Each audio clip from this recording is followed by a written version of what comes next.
بسم اللہ الرحمن الرحیم۔ السلام علیکم۔ آج ہم بات کریں گے دو اہم ایشوز کے حوالے سے۔ سپریم کورٹ کی جو 3 ماہ کی کارکردگی رپورٹ ہے قاضی فیصل صاحب بینچ کی، وہ جو سامنے آئی ہے اس کے اوپر ہم بات کریں گے۔ عمران خان کے حوالے سے جو عمران خان کی اپیلوں پر سائفر مقدمہ ٹرائل جو کالعدم قرار دیا گیا تھا، اس کو چیلنج کیا گیا ہے سپریم کورٹ آف پاکستان میں وفاقی حکومت کی جانب سے۔ ایسا کیا ہوا کہ وفاقی حکومت 2 ماہ کے بعد اب اس فیصلے کو چیلنج کرنے گئی ہے جو میاں گل حسن اورنگزیب کا جس فیصلے پر عمل درآمد بھی ہو گیا ہے، اس پر وہ گئے ہیں اس کو چیلنج کرنے کے لیے۔ اس کی وجہ کیا ہے؟ چونکہ دھڑا دھڑ جو ٹرائل تھے وہ رک رہے تھے اور بڑے مشکلات پیدا ہو رہی تھیں، اس وجہ سے وفاقی حکومت گئی ہے۔ سپریم کورٹ آف پاکستان میں بڑی دلچسپ صورتحال ہے، وہ بھی میں آپ کے ساتھ شیئر کروں گا، اور ساتھ ہم بات کریں گے ایک حساس ادارے کے جو سینئر افسر سمیت 3 لوگوں کو گرفتار کیا گیا ہے، اس کے اوپر بھی آخر میں ہم بات کریں گے۔ پہلے تو ہم سپریم کورٹ آف پاکستان کی رپورٹ کے بارے میں بات کر لیتے ہیں۔ میرے خیال میں تو جو 13 جنوری کا جو ریسنٹ فیصلہ ہے بلے کے نشان سے متعلق، وہ سپریم کورٹ آف پاکستان کا اتنا تاریخی فیصلہ ہے کہ جو 70 سال کی تاریخ ہے جو تاریخی فیصلوں کی، جیسے جسٹس منیر کے فیصلے تھے، تو اس صف اول میں شامل ہو گیا ہے۔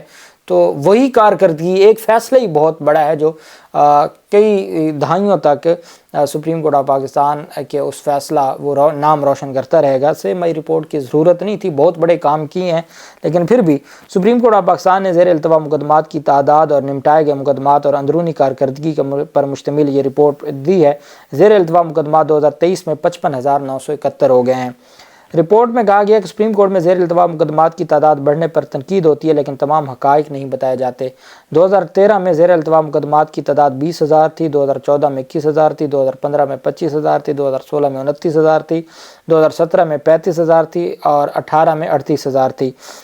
2019 میں 43,000 تھی، 20 میں 46,000 تھی، 21 میں 54,000 تھی اور 22 میں تعداد کم ہوئی اور 52,424 ہوئی تھی، لیکن 2023 میں مقدمات کی تعداد میں پھر اضافہ ہوا اور 55,000 ہو گئی۔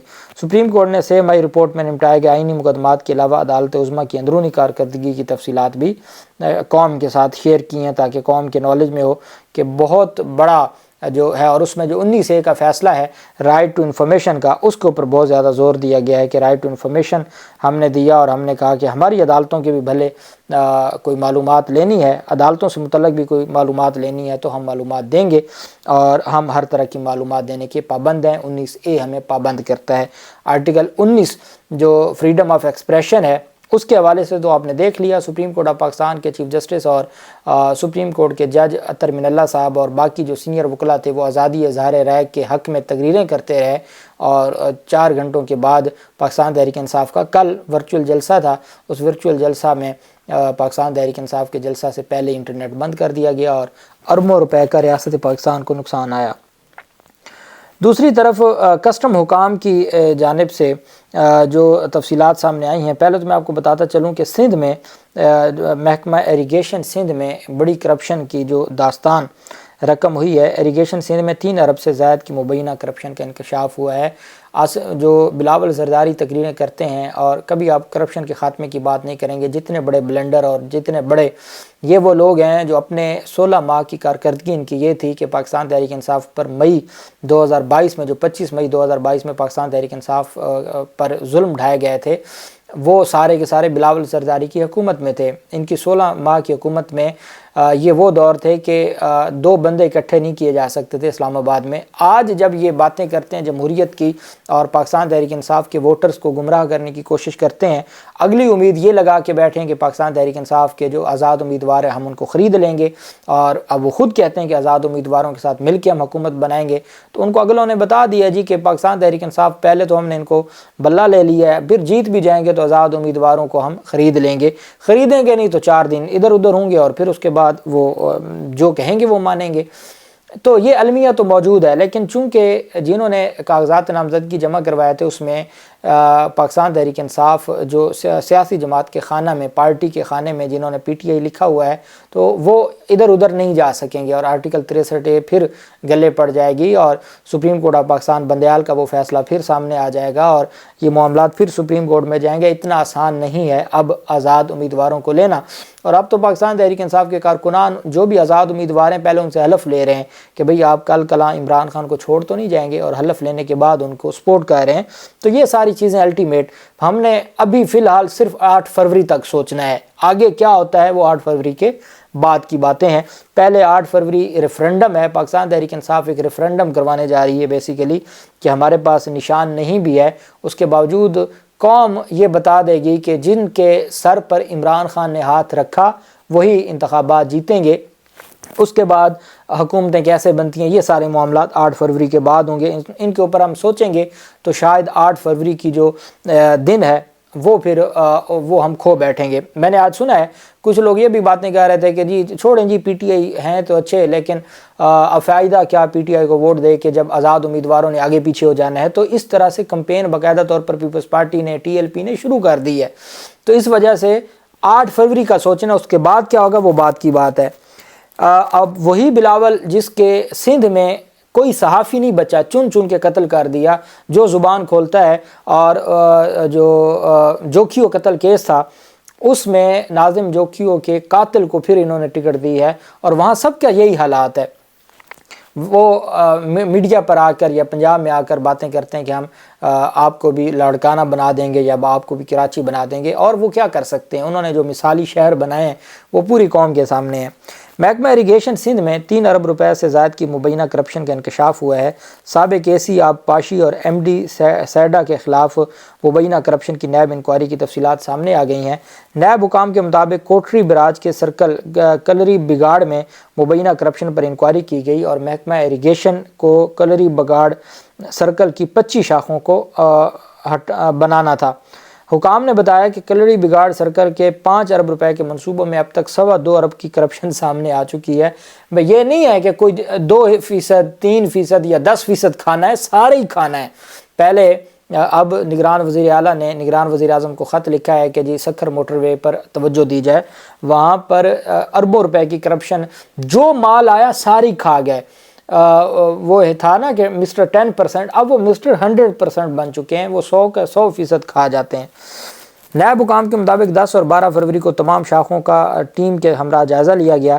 نیب حکام کا کہنا ہے کہ سابق اے سی آب پاشی سواٹ پروجیکٹ میں بھی 70 کروڑ کی کرپشن کا بھی الزام ہے، اور سپرنٹینڈنٹ، انجینئر اور ٹھیکیداروں کے خلاف بھی انکوائری کی جا رہی ہے۔ نیب حکام نے بتایا کہ سابق اے سی آب پاشی 2018 میں اس پروجیکٹ کے لیے بطور سپرنٹینڈنٹ کام کر رہے تھے۔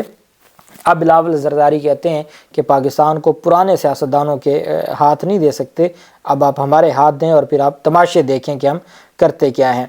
دوسری طرف پاکستان تحریک انصاف نے جو توشہ خانہ میں گواہ کا بیان سامنے آیا ہے، بھارتی کمپنی کا گواہ کا، اس کے بعد اب پاکستان تحریک انصاف کی جانب سے توشہ خانہ ریفرنس سے متعلق دعویٰ کیا گیا کہ عدالت میں نیب کے گواہ کے بیان کے بعد جو ریفرنس ہے یہ بے بنیاد اور من گھڑت ثابت ہو گیا ہے۔ پی ٹی آئی اعلامیہ کے مطابق عمران خان کے وکیل شہباز کھوسہ ایڈوکیٹ نے نیب کے سٹار گواہ عمران مسیح کی جرح میں سارا کیس اڑا کے رکھ دیا ہے۔ عمران مسیح دبئی میں بھارتی دکان پر 3800 درہم ماہانہ پر پارٹ ٹائم کام کرتا ہے۔ پی ٹی آئی نے کہا کہ عمران مسیح کو نیب نے توشہ خانہ کی جیولری کی تصاویر بھیجیں اور اس لیے لیے گئے جواب کی بنیاد پر سارا کیس بنایا۔ جو وہ گواہ ہے وہ ایف اے پاس شخص ہے جو 8 برس کی کوششوں کے باوجود بی کام کا امتحان پاس نہیں کر سکا۔ پی ٹی آئی کی جانب سے کہا گیا کہ عمران مسیح کے پاس جیولری کو پرکھنے کا کوئی سرٹیفکیٹ نہیں تھا۔ عمران مسیح کو اپنے پاس ہیروں کا تعین کرنے کے لیے متعلقہ سرٹیفکیٹ آئی جی آئی کا مخفف بھی معلوم نہیں تھا، اور عمران مسیح کو اپنی دکان کے مالک کا بھی معلوم نہیں تھا۔ اعلامیہ میں کہا گیا کہ سیلز مین عمران مسیح نے مارکیٹ ریسرچ اور دکانوں سے لگا کے تخمینے کا کوئی تحریری ثبوت پیش نہیں کیا، اور نہ ہی عمران مسیح کو کمپنی کی طرف سے قیمت کے تعین اور عدالت میں گواہی کے حوالے سے کوئی اتھارٹی لیٹر جاری کیا۔ پی ٹی آئی کی جانب سے کہا گیا کہ نیب کے ریفرنس میں دیے گئے تحائف کا مشینز سے معائنہ نہیں کیا گیا کیونکہ اس کے پاس ان تحائف کی صرف تصاویر دستیاب تھیں۔ گواہ عمران مسیح نے اپنی رپورٹ میں ہیروں کا وزن گرام میں لکھا، جبکہ ہیروں کا وزن کیراٹ میں کیا جاتا ہے۔ اس وجہ سے ساری کی ساری جو ایویڈنس ہے وہ جھوٹ پر مبنی ہے، غلط ہے، اور ہر صورت اس کو کالعدم قرار دیا جائے، یہ پاکستان تحریک انصاف کی جانب سے دعویٰ کیا گیا ہے۔ پھر ہم آ جاتے ہیں جو جسٹس میاں گل حسن اورنگزیب صاحب کا اور جسٹس سمن رفت امتیاز صاحبہ کا جو پہلا فیصلہ تھا، جو سائفر مقدمے کے حوالے سے، جب انہوں نے تمام کارروائی کو کالعدم قرار دیا تھا اور پھر دوبارہ ٹرائل شروع ہوا تھا، اب دوبارہ بھی کالعدم ہو چکا ہے، اور پھر اعظم خان کا یہ جو بیان اور اس میں یہ سارا ہوا، تو اس میں جو پہلا فیصلہ تھا اس کو چیلنج کیا گیا ہے 21 نومبر 2023 کا فیصلہ۔ اب چونکہ 21 نومبر کے فیصلے پر جب وفاقی حکومت نے عمل درآمد کر دیا اور ٹرائل نئے سرے سے شروع کر دیا، تو جس فیصلے پر عمل درآمد ہو جائے اس کو دوبارہ کیسے چیلنج کیا جا سکتا ہے؟ اب اصل معاملہ یہ ہے کہ اس ڈویژن بینچ کے فیصلے کی وجہ سے ان کا نیب کے دونوں کیسز میں جو ٹرائل ہے وہ بھی فارغ ہو رہا ہے، اور جو انہوں نے ٹرائل شروع کیا ہوا ہے جو نکاح کیس میں وہ بھی فارغ ہو جائے گا، اور الیکشن کمیشن کا توہین الیکشن کمیشن کا کیس بھی فارغ ہو جائے گا، چونکہ ڈویژن بینچ کا واضح فیصلہ موجود ہے اور اس نے پروسیجر بتا دیا کہ کس طریقے سے چیلنج ہونا ہے۔ سپریم کورٹ میں وفاقی حکومت کی جانب سے دائر درخواست میں موقف اپنایا گیا ہے کہ اسلام آباد ہائی کورٹ نے حقائق کا درست جائزہ نہیں لیا اور سائفر ٹرائل کے لیے قائم خصوصی عدالت کو کالعدم قرار دیا ہے۔ ہائی کورٹ کے پاس خصوصی عدالت کی حیثیت کو ختم کرنے کا اختیار نہیں ہے۔ درخواست میں سپریم کورٹ سے استدعا کی گئی کہ اسلام آباد ہائی کورٹ کا 21 نومبر 2023 کا فیصلہ کالعدم قرار دیا جائے۔ وفاقی حکومت کی جانب سے راجہ رضوان عباسی نے درخواست دائر کی۔ درخواست میں عمران خان، DGFIA، IGDC اور چیف کمشنر اسلام آباد کو فریق بنایا گیا ہے۔ اب یہ بھی ہو سکتا ہے کہ اس وقت چونکہ خفیہ طریقے سے انہوں نے اعظم خان کا بیان کروا لیا تھا، اس دن تو عمران خان بھی نہیں تھے، عمران خان کے وکیل بھی نہیں تھے، اور وہ جو لکھا ہوا عدالت میں لکھا ہوا بیان تھا، اب جو بیان دیا ہے عمران خان کے سامنے وہ ڈیفرنٹ بیان ہے، تو شاید یہ بھی ہو کہ جی ہمارا وہ پہلا بیان بحال ہو جائے۔ اب اس کا کیا فائدہ جب پارٹ آف دی فائل ایک اسٹیٹمنٹ آ گئی ہے، اور ہمارا لاء کہتا ہے اسٹاپل، یہ قانون شہادت کا آرٹیکل 114 ہے، جس میں یہ کہا گیا ہے کہ جب آپ ایک بیان عدالت میں دے دیں پھر آپ اس سے مکر نہیں سکتے۔ اس وجہ سے یہ اب ان کے گلے پڑ چکا ہے اور یہ اس سے مکر نہیں سکتے۔ دوسری طرف کسٹم حکام، کسٹم انٹیلیجنس جو تھے، اس کے انسپیکٹر سمیت 3 اغوا کار گرفتار ہو گئے ہیں۔ وفاقی حساس ادارے نے مشترکہ کارروائی کرتے ہوئے نوجوانوں کے اغوا میں ملوث حاضر سروس کسٹم انٹیلیجنس انسپیکٹر سمیت 3 اغوا کاروں کو گرفتار کیا ہے۔ ان کے قبضے سے اغوا میں استعمال ہونے والی گاڑی، مغوی نوجوان کا موبائل فون، پرس، مختلف کارڈز اور اسلحہ برآمد ہوا ہے۔ AVCC کے SSP جمیل صدیق چھانگا نے اپنے دفتر میں CCPLC عہدیداران کے ہمراہ پریس کانفرنس کرتے ہوئے کہا کہ گرفتار ملزمان نے 3 دسمبر کو بریگیڈ تھانے کی حدود سے محمد وجاہت ندیم نامی شہری کو اسلحے کے زور پر سرکاری نمبر پلیٹ لگی گاڑی میں اغوا کیا تھا۔ گرفتار ملزمان مغوی نوجوان کو منہ پر کپڑا ڈال کر نامعلوم مقام پر لے گئے۔ SSP نے بتایا کہ مغوی کے موبائل فون سے اس کے گھر والوں سے کرپٹو کرنسی کے ذریعے $50,000 تاوان طلب کیا، جو کہ پاکستانی کرنسی میں 1.5 کروڑ روپے بنتے ہیں، اور نہ دینے کی صورت میں مغوی کو جان سے مار دینے کی دھمکی دی گئی۔ گرفتار ملزمان نے مغوی کے اہل خانہ پر دباؤ ڈالنے کے لیے مغوی پر تشدد بھی کیا اور ویڈیو بنا کر اہل خانہ کو واٹس ایپ بھی کی۔ انہوں نے بتایا کہ نوجوان وجاہت کے اغوا کا مقدمہ الزام نمبر 417/23 بریگیڈ تھانے میں درج ہونے کے بعد تفتیش AVCC کو منتقل ہوئی، جس کے بعد اغوا کاروں نے پولیس سمیت حساس اداروں کی حرکت میں آنے کے بعد 5 دسمبر کو مغوی کو رہا کر دیا۔ SSP نے کہا کہ مغوی نوجوان کے اغوا میں ملوث ملزمان کی گرفتاری کے لیے کوشش جاری تھی، اور اب اس میں حاضر سروس کسٹم انسپیکٹر عبدالفتح اور اس کے 2 ساتھی گرفتار ہو چکے ہیں۔ وہ بطور کسٹم انسپیکٹر ملازم تھے۔ سکھر سے ان کا گرفتار ملزم زبیر سکھر کا رہائشی ہے اور مقابلے کی امتحان کی تیاری کر رہا تھا۔ ظفر صدیق نے کہا کہ دوران تفتیش یہ انکشاف ہوا ہے کہ وہ تشدد بھی کرتے تھے، اور وہ کہتے ہیں جی کہ مغوی نوجوان وجاہت ندیم نے بتایا کہ اغوا کے روز گھر کے قریب دوست کے ساتھ کھڑا تھا کہ اغوا کاروں نے آواز دے کر بلایا اور ساتھ لے گئے۔ اغوا کار تشدد کے ساتھ ساتھ کرنٹ بھی لگاتے تھے اور مقدمہ واپس لینے کا دباؤ بھی ڈالتے تھے۔ اب وہ جو ادارے کا انٹیلیجنس کسٹم کا جو افسر ہے اس کو گرفتار کر لیا گیا، وہ اغوا میں ملوث تھا۔ روز ایسی خبریں ہم سنتے ہیں کہ جب رکھوالے یہ اس کام پہ شروع ہو جائیں تو پھر ملک کا کیا بنے گا۔ اللہ پاک پاکستان کا ناصر ہو۔ بہت شکریہ۔ اللہ حافظ۔ پاکستان زندہ باد۔